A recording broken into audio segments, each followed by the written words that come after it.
Le harcèlement a commencé avec le projet Phoenix. C'était un contrat majeur avec une grande banque, visant à restructurer toute leur trésorerie algorithmique. J'étais l'analyste principal. Et Marc l'architecte autoproclamé.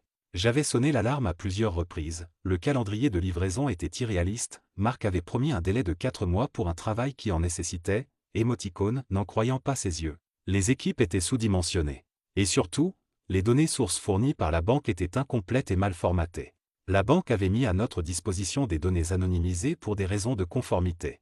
Mais elles étaient inutilisables pour la modélisation. Je l'ai dit, je l'ai écrit, j'ai supplié Marc de demander une extension de délai ou une meilleure qualité de données. Tu t'inquiètes trop, Alex. M'avait-il coupé sèchement un soir. On livrera ce qu'on peut.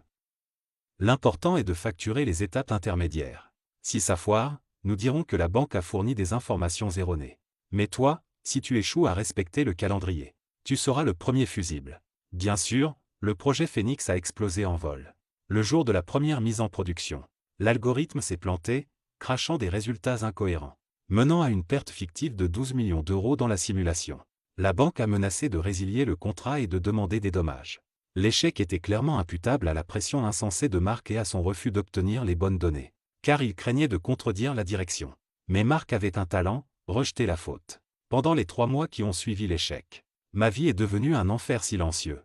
Astérisque le dossier d'évaluation fictif, il a commencé à construire un dossier contre moi, remplissant mes évaluations de manque de rigueur, procrastination et incapacité à gérer le stress. Je devais signer ces documents sous la contrainte, le sachant parfaitement faux. Astérisque l'humiliation publique, j'étais exclu des réunions cruciales, puis humilié publiquement lors des rares moments où j'étais présent. Je me souviens d'une réunion avec un client important où il m'a fait préparer un rapport de 50 pages. Au moment de le présenter, Marc a jeté le rapport sur la table et a dit « Alex est très doué avec les chiffres. Mais il manque cruellement de vision stratégique. C'est pour ça que je gère la communication. Car on ne peut pas laisser nos juniors saboter les relations. » Le client a ri. Moi, j'ai senti mon sang bouillir. Mais j'ai serré les dents et j'ai continué à prendre des notes comme un bon petit soldat.